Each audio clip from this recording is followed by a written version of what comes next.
Bonjour les amis, qu'est-ce que vous pensez de ces affirmations? Une femme doit se marier avant la trentaine. Un homme doit subvenir aux besoins de sa famille. Tout le monde doit faire ses études. Il faut gagner de l'argent, il faut être responsable dans la vie et surtout il faut être spirituellement évolué. Je dois. Mais à qui? Il faut. Mais pourquoi?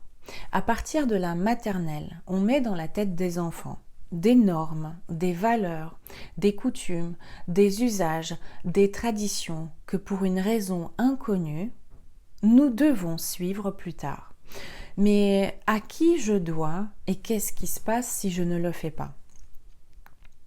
Pourquoi quelque chose qui est bénéfique pour les uns devrait être forcément bénéfique pour les autres?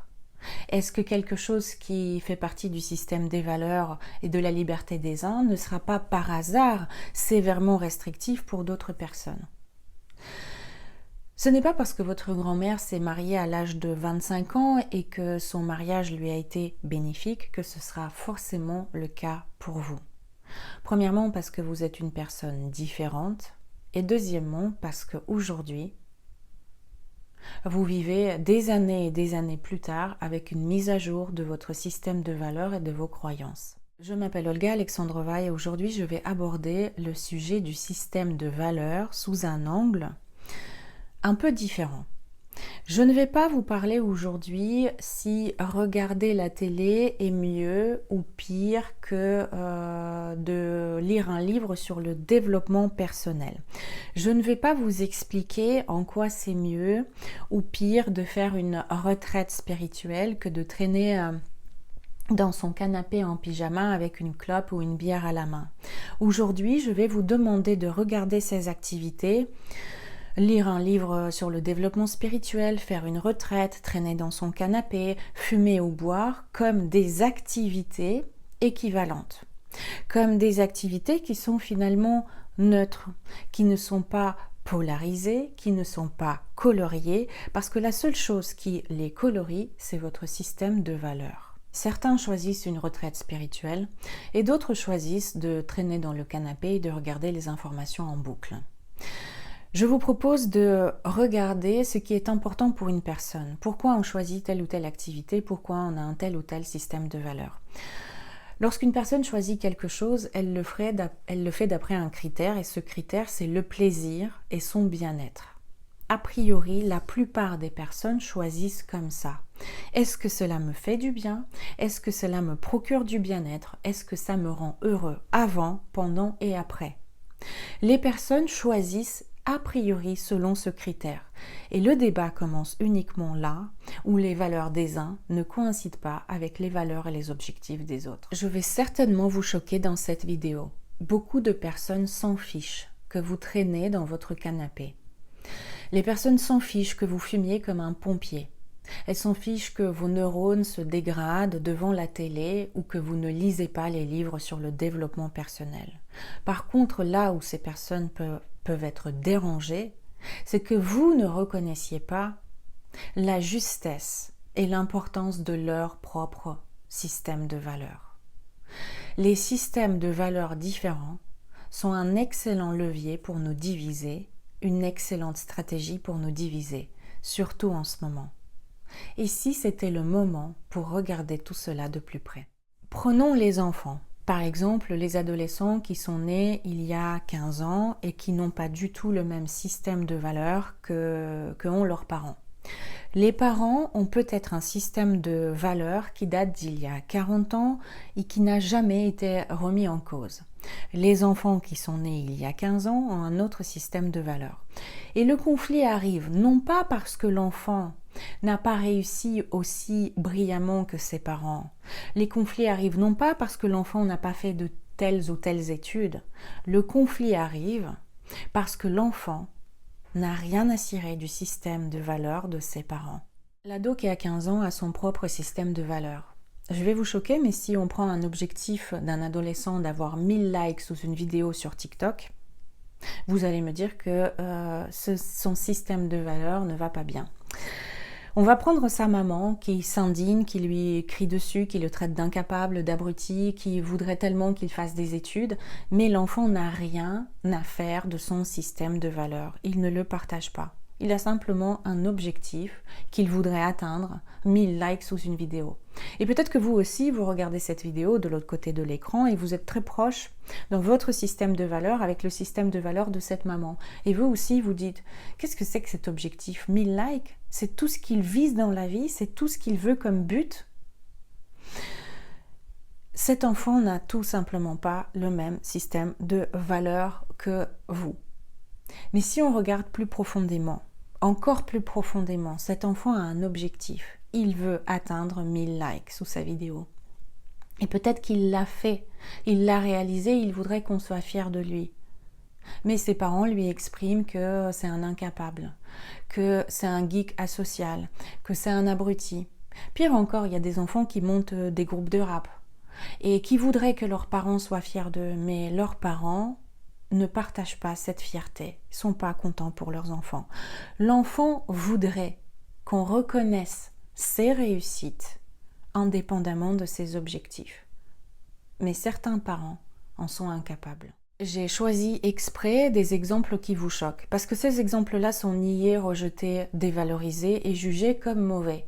C'est nul de viser 1000 likes sous une vidéo. Là, ça ne coïncide pas avec votre système de valeurs. Pourtant, si je choisis un autre exemple, imaginez des parents qui exigent de leur enfant qu'il apprenne l'anglais, alors que l'enfant, il veut devenir un artiste. Là, vous allez dire, mais foutez-lui la paix à cet enfant, qu'il devienne ce qu'il veut, qu'il fasse ce qu'il a envie de faire, il a un objectif, il peut l'atteindre. Pourquoi? Parce que là, ça coïncide avec votre système de valeurs. Là, vous apposez une étiquette, c'est bien. Vous êtes peut-être à la fois d'accord qu'il apprenne l'anglais, mais aussi d'accord avec l'idée qu'il devienne un artiste. Mais si vous regardez en profondeur, l'objectif d'avoir 1000 likes sous une vidéo ou l'objectif de devenir un artiste, ce sont deux objectifs équivalents. Ils sont neutres dans leurs valeurs internes. Il n'y a que vous qui leur attribuez la coloration du bien et du mal, car tout se connaît dans la comparaison. Alors, où est-ce qu'elle veut en venir, Olga? Qu'est-ce que je dois faire? Je dois tolérer que mes enfants traînent sur les réseaux sociaux 24 heures sur 24, accepter qu'ils ne veulent pas faire leurs études, tolérer tout et n'importe quoi? Qu'est-ce que je dois faire? C'est un énorme sujet. La spiritualité nous enseigne que si vous avez une opinion différente des autres, même très très différente, des valeurs différentes, vous pouvez accueillir cette personne et accueillir son système de valeurs sans pour autant être d'accord avec lui. Si par exemple vous vous reconnaissez le droit de penser que blanc c'est bien, alors accordez le même droit aux autres de penser que noir c'est peut-être mieux pour eux, même si leur système de valeurs, même si leurs croyances sont absurdes pour vous. C'est un équivalent. Si vous vous accordez le droit de penser de cette manière, accordez aux autres le droit de penser différemment. Accepter que l'autre ait des valeurs différentes ne signifie pas s'y résigner. Dans la résignation, il y a une idée de victimisation. Je suis une victime, je subis, je suis soumis à quelque chose et je n'ai pas le choix. Dans l'acceptation, il n'y a pas de soumission.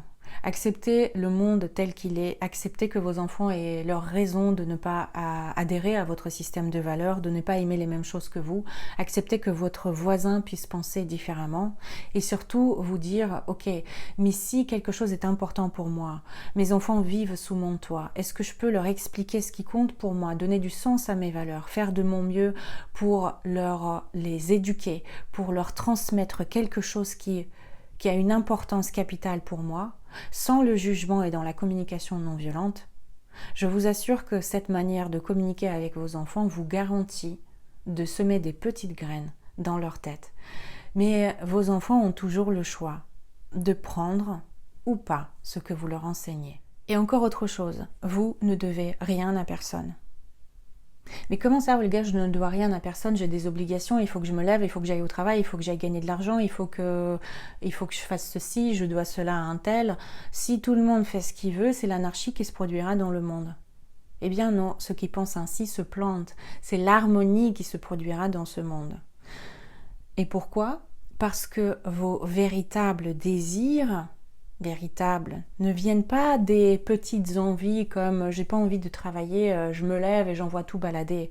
Vos véritables désirs viennent des besoins profonds. Un besoin profond d'être proche d'une personne que j'aime, de regarder les yeux de mon enfant et de le voir heureux, du besoin de soutenir mon mari, d'aider mes proches. Trouvez ce qui est important pour vous, ces besoins profonds, et faites-en votre motivation principale pour vos actions. Soyez une personne heureuse qui désire et qui fait. En conclusion, que faire avec nos différences et nos systèmes de valeurs différents? Eh bien, il n'y a rien à faire si vous voulez vous réconcilier avec ce monde. Tentez d'accepter les objectifs et les valeurs des autres comme possible, même s'ils vous paraissent absurdes. Et si c'est trop compliqué pour vous, choisissez les personnes qui partagent les mêmes valeurs que vous. Choisissez ces personnes qui vous renforcent, qui pensent comme vous, qui partagent vos valeurs, qui vivent dans des états vibratoires similaires parce qu'ils vous renforcent. Ne cherchez pas à imposer votre système de valeurs aux autres. Un marathonien ne cherche pas de compréhension auprès d'un jardinier. Un chanteur d'opéra ne cherche pas d'appréciation auprès d'un astronaute. Allez chercher ces groupes de personnes, même si ce sont des petits groupes qui pensent comme vous. Ils peuvent cohabiter les uns avec les autres en paix sans être divisés. Voilà les amis, j'espère que cette vidéo vous a été utile, si elle a provoqué en vous des prises de conscience. Merci pour vos réactions, vos partages, vos commentaires, vos likes. Ce sont toujours des petits gestes pour vous, mais des grands gestes pour moi, pour faire connaître mon travail à d'autres personnes.